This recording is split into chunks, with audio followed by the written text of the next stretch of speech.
We've always considered games as being something that had to be impactful. Thinking of games as an art form is not a given. You have so many constraints and criteria to deal with, so many hurdles that make you not being able to accomplish something other than just like what you only can do. Games are an art form, and we can express things through games that only games can express. Games are much more than many people give it credit for.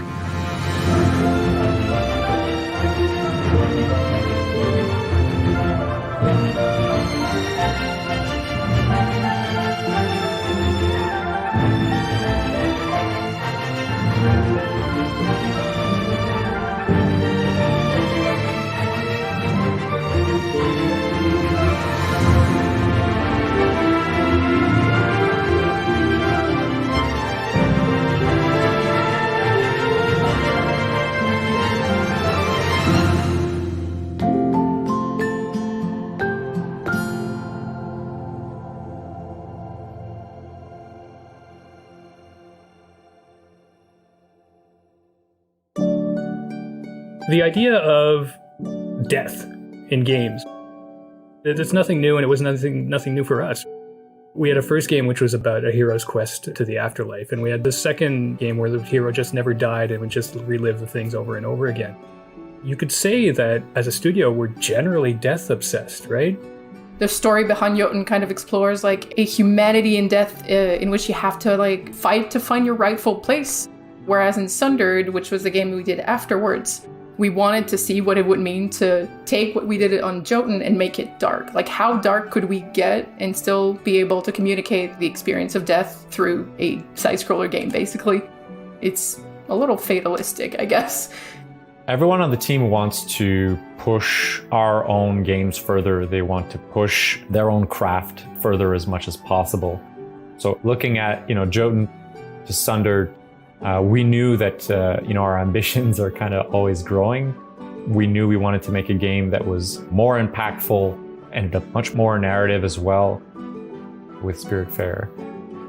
It's been quite a wild ride. Spiritfarer is mostly like an open-ended question. What if we didn't fear death as much? Spiritfarer was very inspired by Spirited Away and the idea of that hotel for spirits. We very quickly started brainstorming ideas around that, specifically about whether having like a hotel simulator was anything interesting. Like the whole bathhouse with all of its disorganized components just living together and having someone who runs around in this big house and trying to figure things out and do chores and take care of people. That was something that really sort of set our minds aflame. From the broader perspective, we were influenced by Greek mythology with the idea of the river Styx and Charon, who ferries the souls of the dead. The original pitch of the game is, I'd say, pretty close to what it ended up, with one big difference. It was originally on a train instead of a boat. So that was one of the decisions that we made earlier on, just to give us more flexibility, not being stuck on train tracks and having to deal with that from a level design perspective was kind of a nightmare. In the meantime, we were thinking about the genre of game that we could do with this. We had just come off of Sundered, and Sundered was a Metroidvania, and it was very dark. So we were looking for something a little more lighthearted. So the idea of doing something in sort of like a farm sim genre, a Stardew Valley Harvest Moon thing, was very attractive for us. The idea that eventually came about that this game, that Spiritfarer, would be about dying, but not about killing, and about more coming to terms with death, that it wouldn't just be transporting spirits as Charon does in the Greek mythology. It would be more about helping them come to terms with death. So that this sort of came together gradually, but once that did come together, I think the team rallied around it. I think we really wanted to explore death in another way that we had before in our two previous games. It's very much something that is very meaningful to us. And I think our goal was just to make it an easier conversation, even though it never is easy, but I think it can be better. This had time to evolve before Nick came on the team, but I'd say the heart and soul that Nick and his team sort of worked into the project, really, we had to wait till he was there to really like have the vision sort of coalesce into something more solid. So I joined the company after they had released Sundered. I was a fan of their work, to be honest. I was still in AAA back then. Assassin's Creed Origin was the last game I worked on at Ubisoft. Going from AAA to Spiritfarer is both frightening and exhilarating. It's like when I was at Ubisoft, you feel like you're working on a Ferrari, on a very high-end car, and that all you do is just a part of the steering wheel, but it's a very, very nice steering wheel. In Thunder Lotus and many of the indie companies, you feel like you're doing more of a custom-made rally car, and then you get to drive it. It's not as fancy as a Ferrari, but still, it's yours. You can drive it anywhere you want. We do have limits, of course. I mean, we're still going to be making games with teams of 10 to 15 people, so we will never be able to ship games like Horizon Zero Dawn or Assassin's Creed ever. That's a given. But it will be our game. Every person on the project contributes way more significantly to the project than anyone else on AAA. The question of death and the question of all of these deep and heavy topics were kind of touchy to write. I think we could have very easily fallen in an uncanny, cringy valley or written something in quite bad taste. I think what helped was, well, we had I think a fantastic direction from the creative director, Nick, who has a lot of experience dealing with death. It is always more complicated to tackle a difficult subject matter. I do remember a very specific moment in my life where I was back to see my family in the south of France, and my beloved grandmother was dying. It was pretty disheartening. Just that person that had such an importance in my life, and to see her basically fading away. And we knew because of the distance we couldn't really be there when she was gonna die.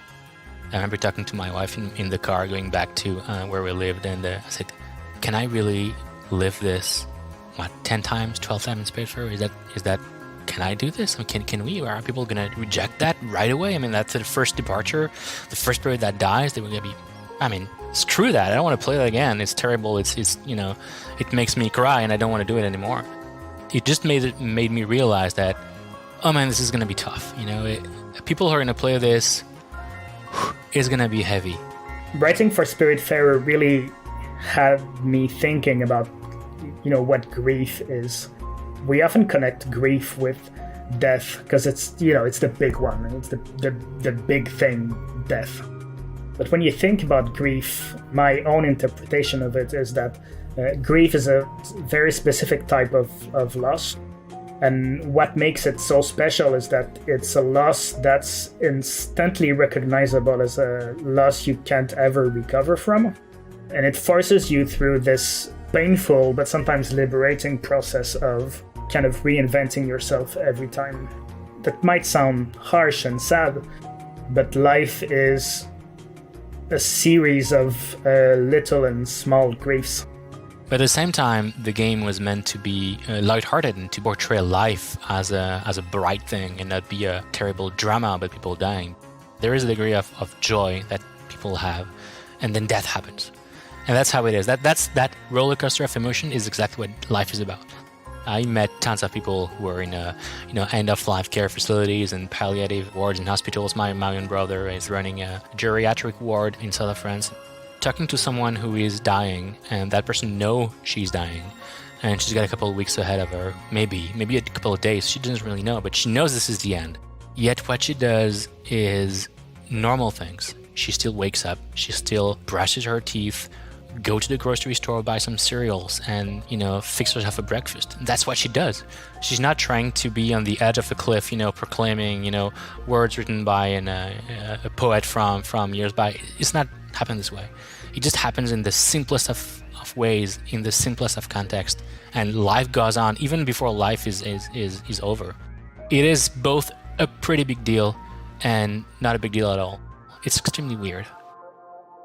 I'd say early on, we were kind of aware that this was a sensitive subject, but it was a subject that we felt that if we went in with a great respect and a great desire for authenticity, that we would be able to create these characters who were, meaningful for us.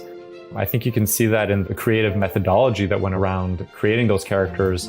We're taking real stories from people around the dev team, of real people who've had, big impacts on our lives and who've left a mark on us. most of the characters in Spiritfarer are kind of a mix of a whole bunch of different people within those stories.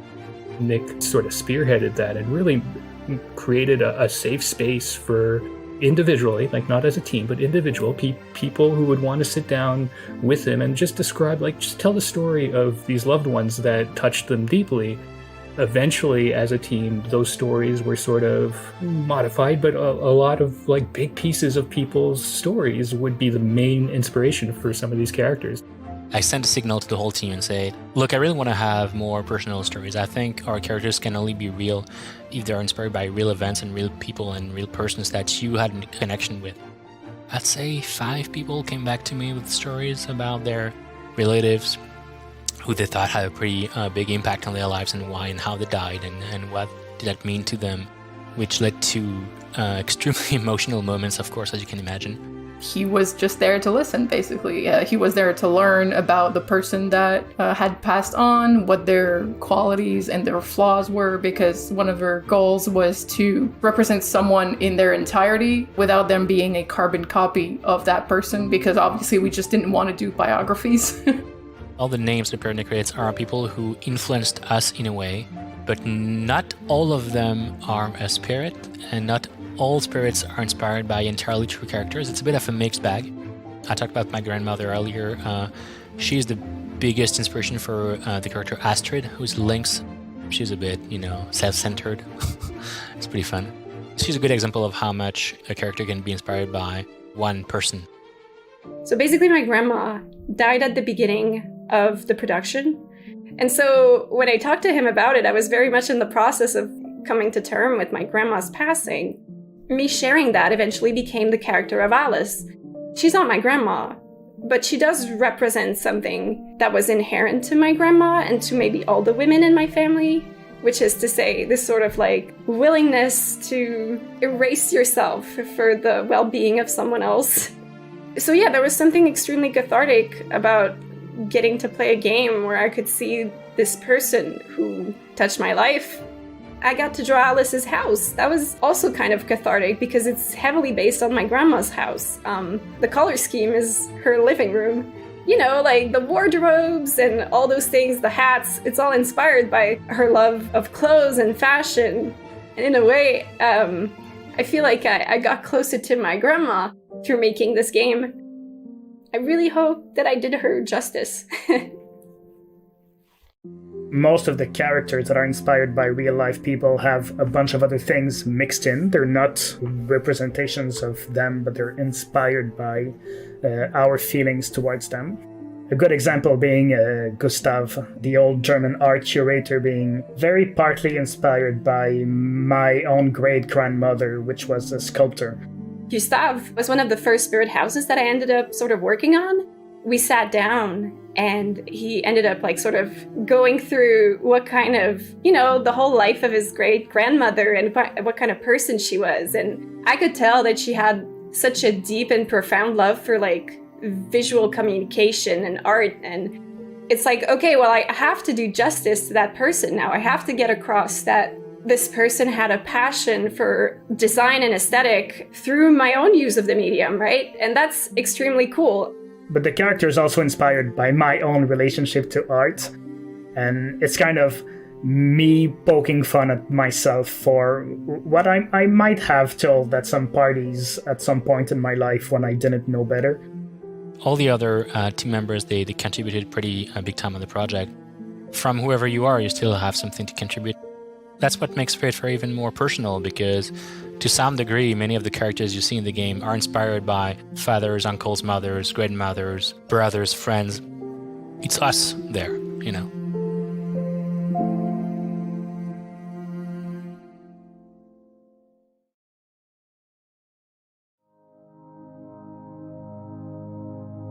It was our first game in which we had such a variety of characters, like such a huge cast.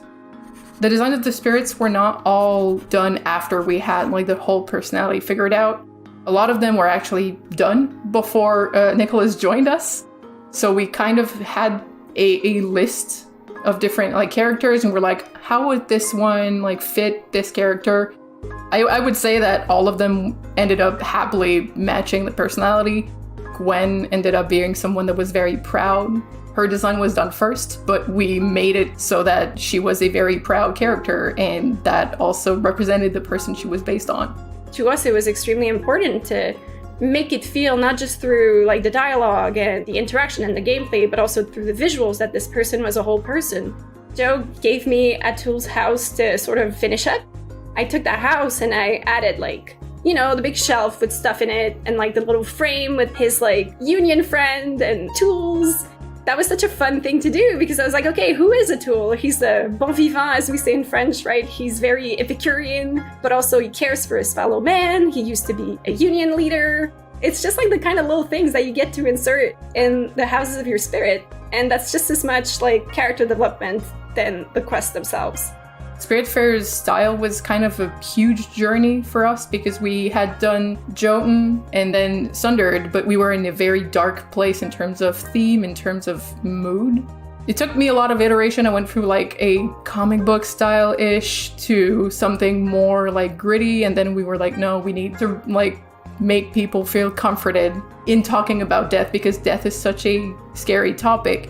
And that was when I remembered Hiroshi Yoshida, a woodblock painter.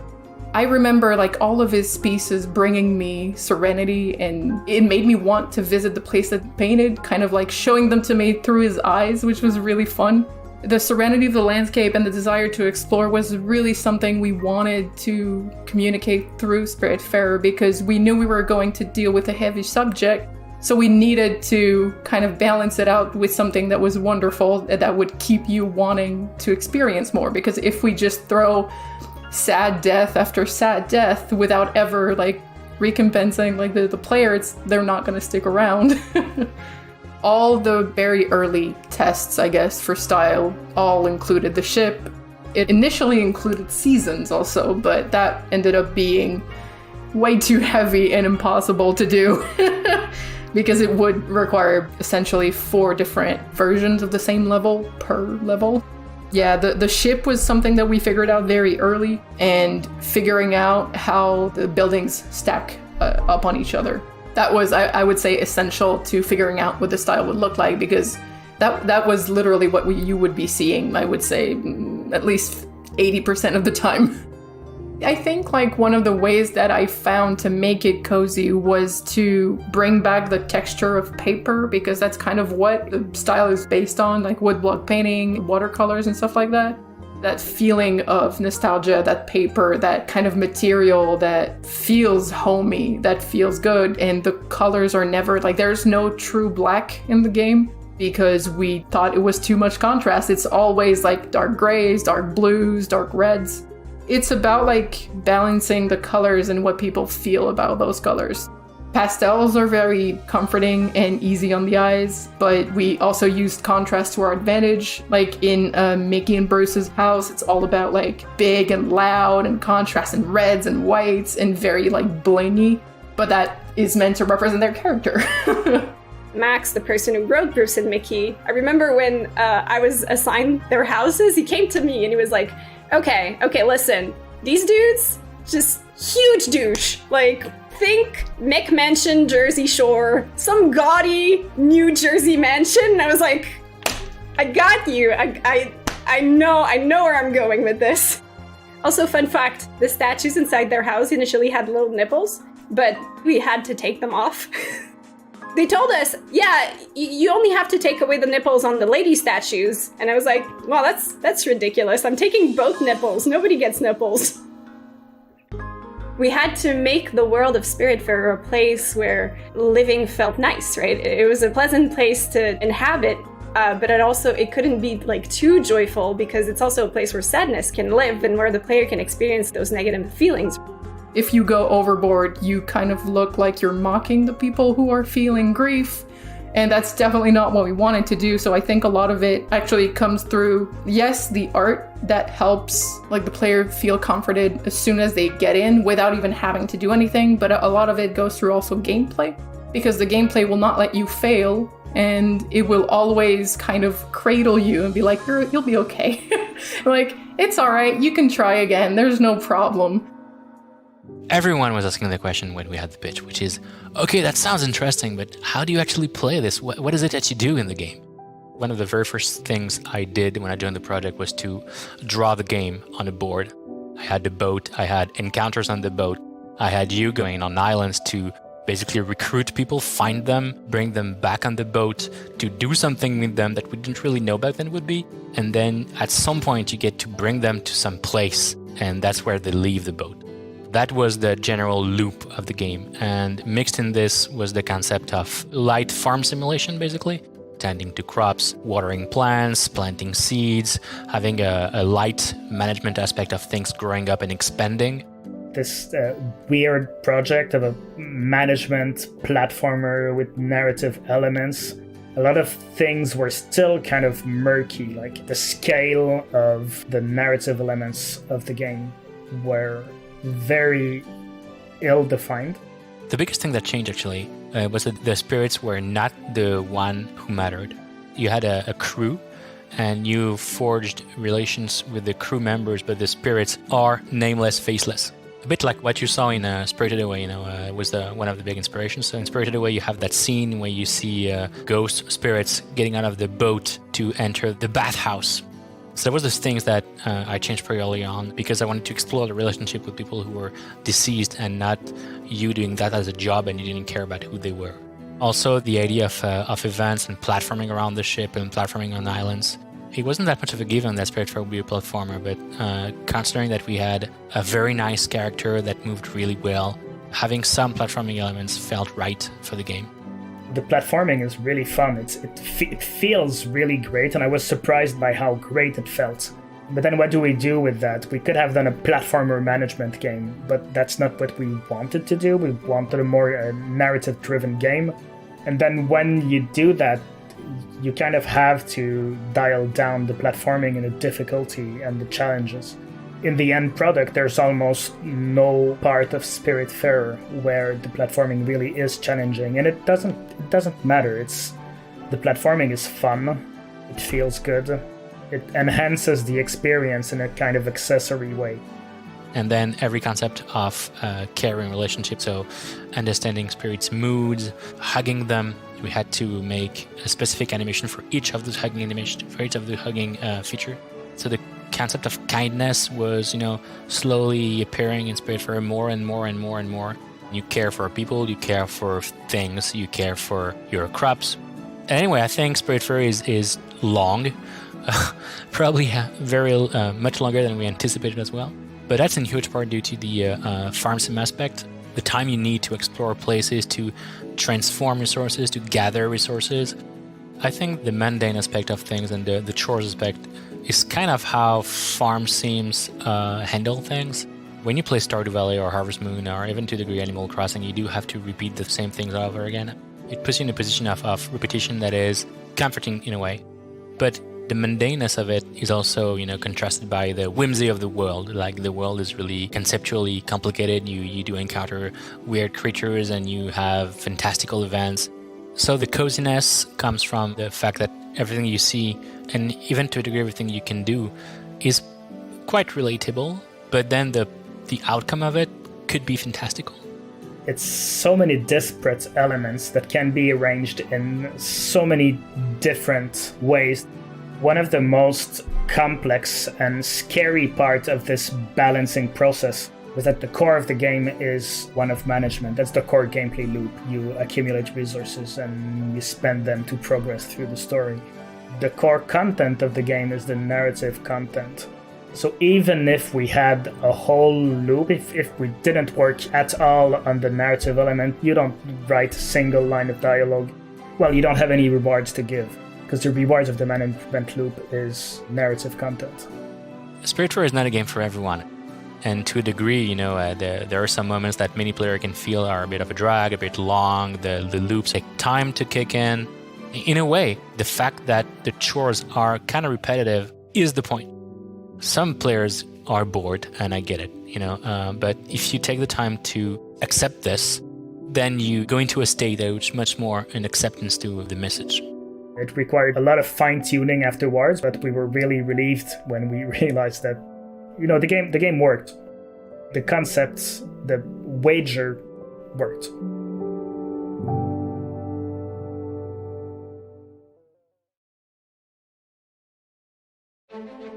I had a couple of concerns. We seemed to be enjoying what we had set forth because of the inside testings, but we weren't sure how exactly the mass amount of people would end up receiving it, and if they would be receiving it positively or negatively, and how they would end up coping with what's going on inside the game. So that was one of our main worries. I wasn't sure people were going to get it. As a game, if I had to explain it to someone, I had a hard time. The elevator pitch that we eventually came up with, that it was a cozy management game about dying. If you tell that to someone, it's not like, oh yeah, I get what that game is, I see exactly what it is, and I'll have no problem buying that game. So we have a side-scrolling, sort of platformy game, which is a management game, but which has heavy narrative elements, and it's cozy, and it's going to make you feel things. You sort of hope that you're going to be able to communicate it. You're going to hope that they're going to understand it, and then once they've understood it, you're going to hope that they're going to be like, yeah, I'd play that. You have to lead with something when you're first announcing it. You can't tell everybody everything about your game and hope that they get it all. You dumb it down or you simplify it. Literally, and this is pretty rare, we had 2 trailers in the works. We had 2 trailers prepared that were fairly different. One of them was leaning hard on the sort of, learn to say goodbye aspect of it. It wasn't leaning very hard on the management, manage a boat aspect. And so we went with that. We sort of secured a deal with Microsoft to get announced during the big event during E3 2019.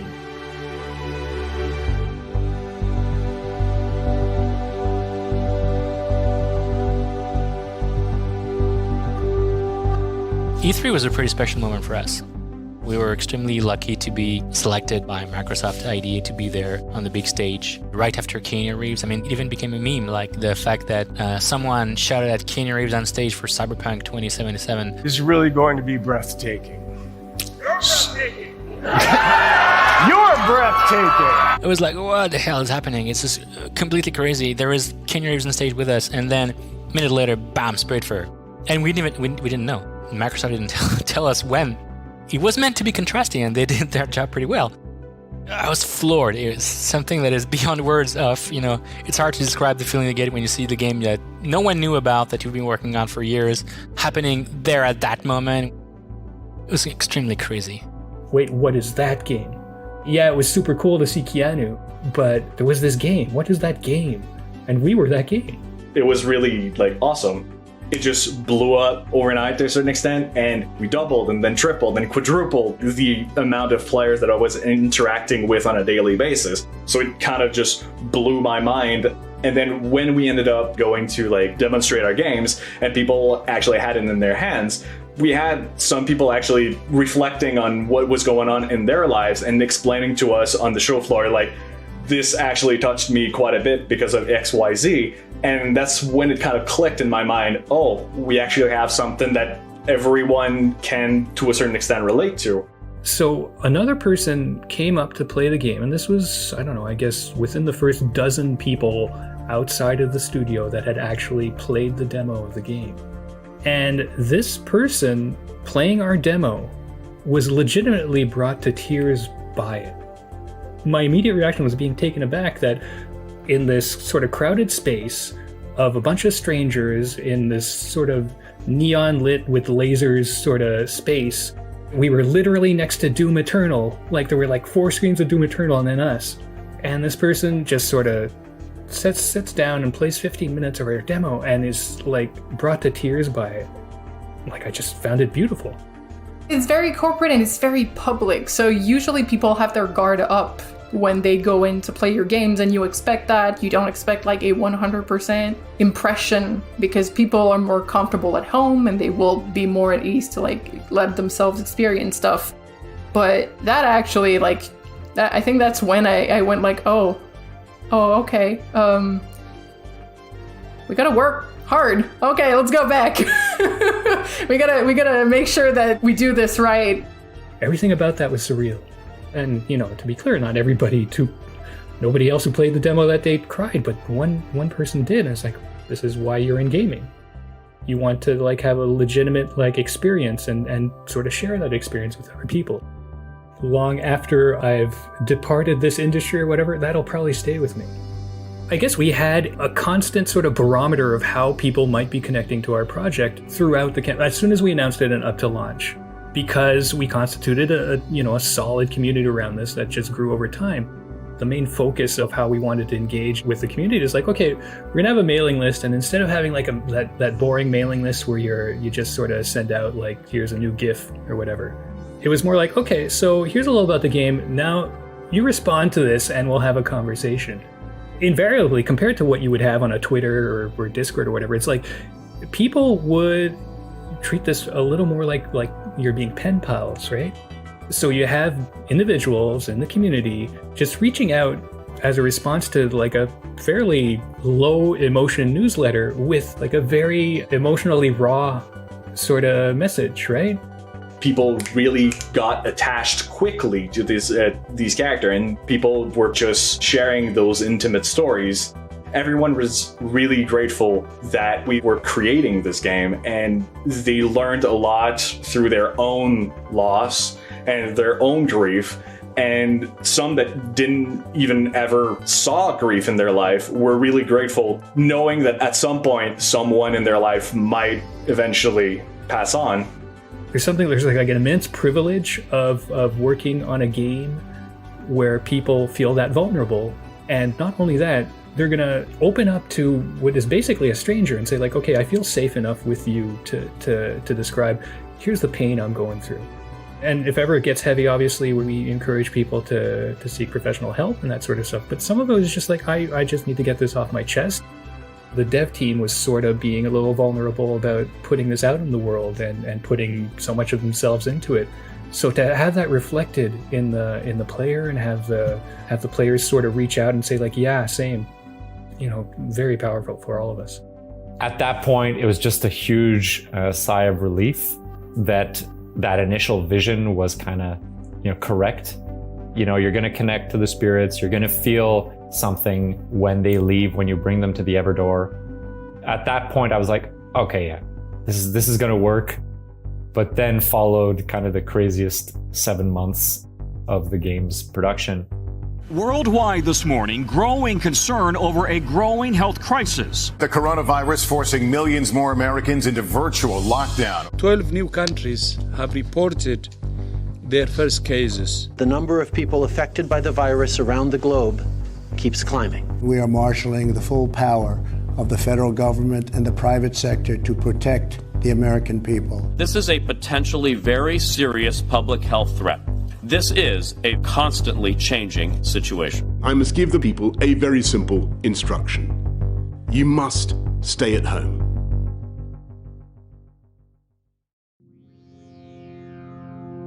We went remote in March 2020. So the whole end of production for Spiritfarer was done remotely. Yeah, I'd say the impact of the pandemic was obviously very big in terms of teamwork, for sure. If you look at sports teams practice together, right? You can't pass the puck to someone if you're not in the same room as them, right? Or not as easily anyways. Those happy accidents that happen when you go to the coffee machine and you bump into someone and you're mulling through a problem in your head and then something, lights up a spark and it inspires you.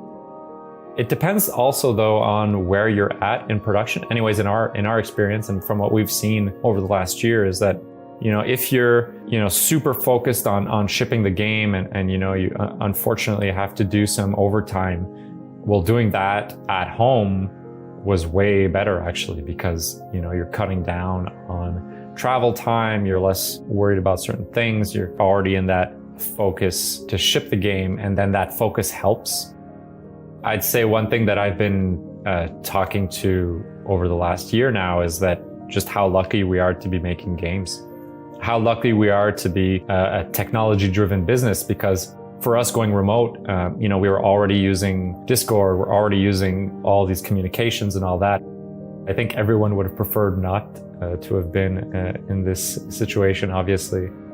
But in that sense, we're very fortunate to be making games. It's extremely weird, the world shutting down around us and us starting to hunker down in our homes and with our relatives and or just by ourselves. So it was tough to pick the game. And I was really, really afraid that the game would be actually received negatively because of this. I mean, oh no, not another game about death when we are so much surrounded by it and by the dread of it. We were very much head down, trying to get the best game possible done and trying to release it when we could release it. We didn't have the luxury to take this thing that we had worked on for 3 years and say, well, now's not the time. On a more human side, it's like we presumed and assumed that this would be a good time for it. Like not in a capitalistic sense, but more in the sense that people needed sort of like a hug. We had seen, obviously, something like Animal Crossing do extremely well and be received like an escape from what were terrible times for everybody. It didn't feel like there was any way you could read this project as profiting from like the situation. Like it hadn't been created in that mindset. We never shied away from it in the way that we communicated the game. Like we were upfront. It was like, it's about dying. It is. Like if you wanted to just play it as an easy sort of romp, well, sorry, you eventually that story has to end. We were at a point where it's kind of the point of no return, where it's too late to cut content. You need to ship and you need to hit certain, marketing opportunities. Plus at the end of 2020, we knew that next gen consoles were coming out. So we wanted to make sure that we were launching before next gen came out, just to make sure that we weren't old news, old generation release at that point. It was a kind of a wild ride there. On top of being, in remote, that was a huge challenge, but an incredible accomplishment for us.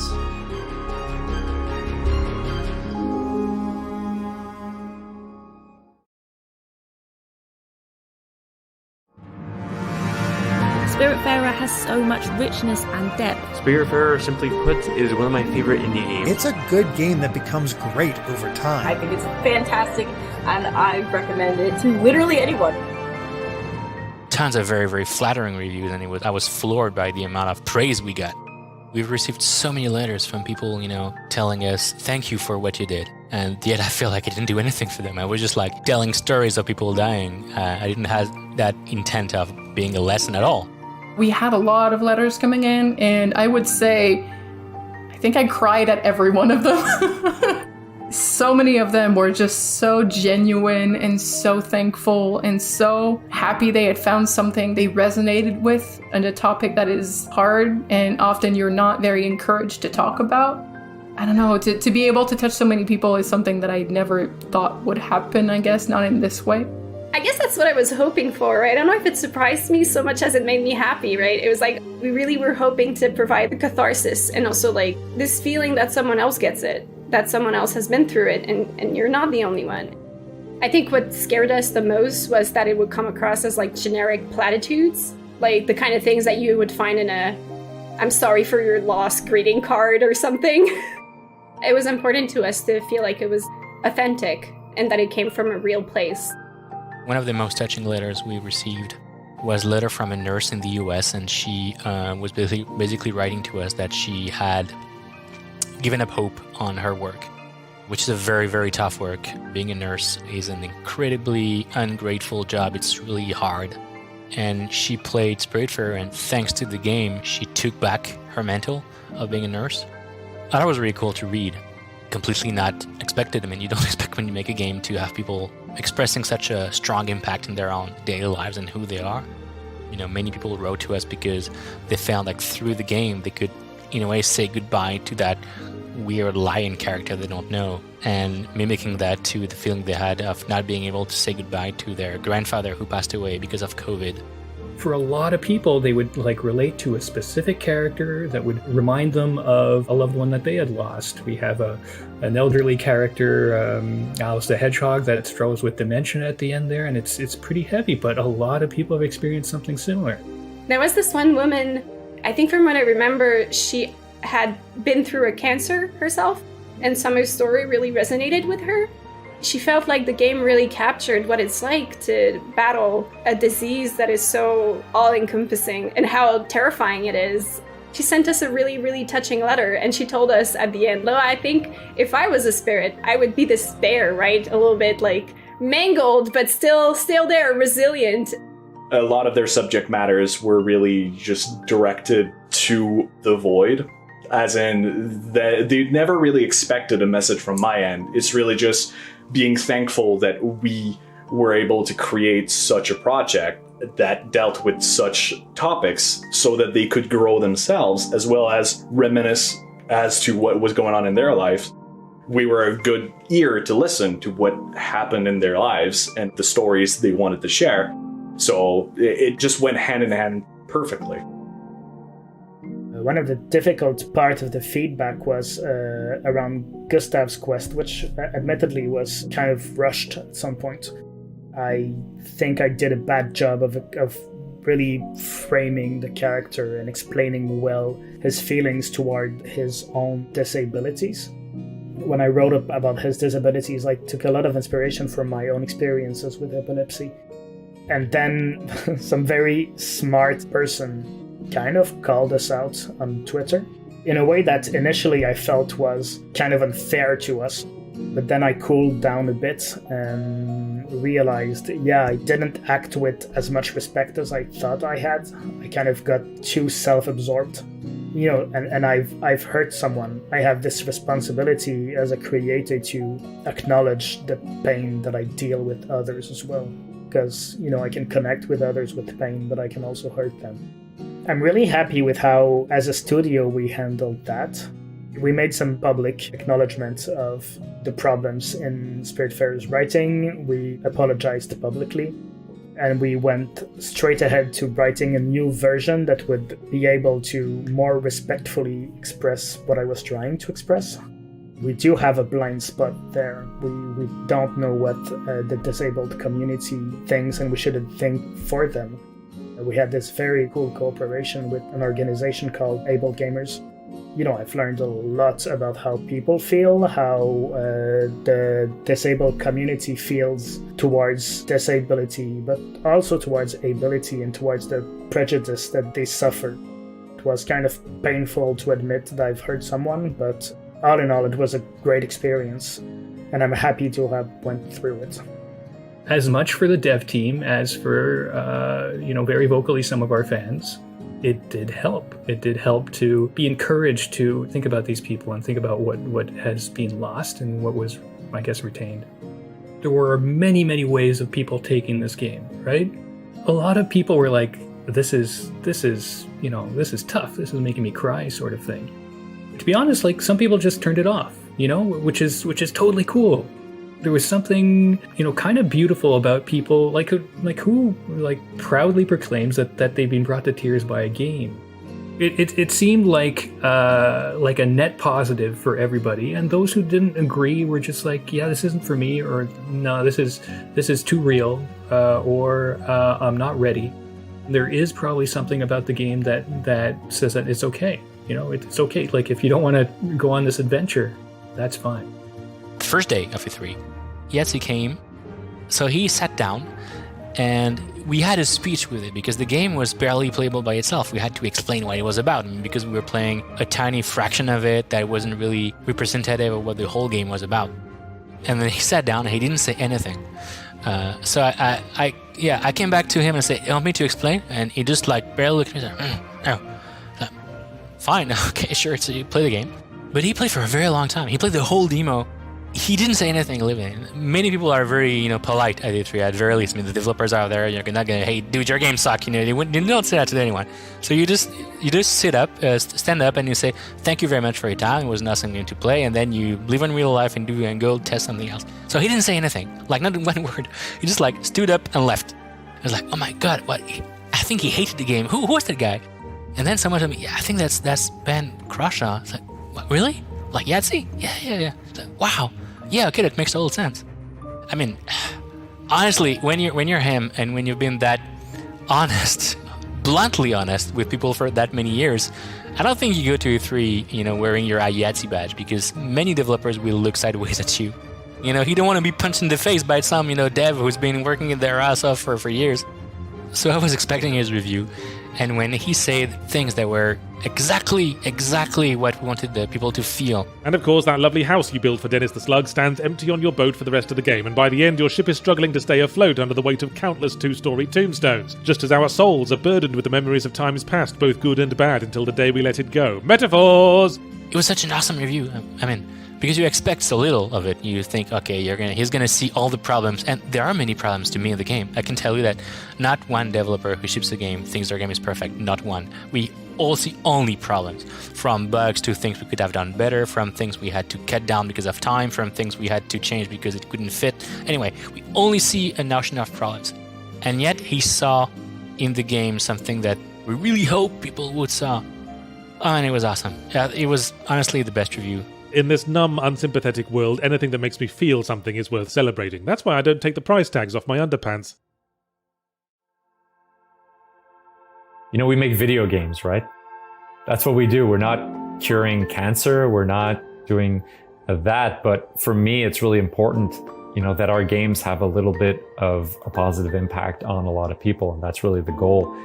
My wife is a psychologist, and she has, a very big impact on a smaller number of people. So if we can kind of bring that with our games and have a positive impact on our fans' lives, it's incredibly sustaining and gratifying. And I think for us anyways, one of the most important things we could do as game developers. Spiritfarer is the game that is the most personal, the game that is the closest to me, yet the one that I feel is the most shared with others. It's a very satisfying feeling, because you feel like what you're doing is not entirely yours, but you get to share with people who think like you in a way, and you are in control of it, even if it's a bit frightening at times. For me, what's important in the game is to have a takeaway from it. You play the game and then something should resonate with you not just as a player, but as a human being. That level of interaction with a virtual world, how you engage with that world, makes you feel emotions in a different level than watching a movie or reading a book.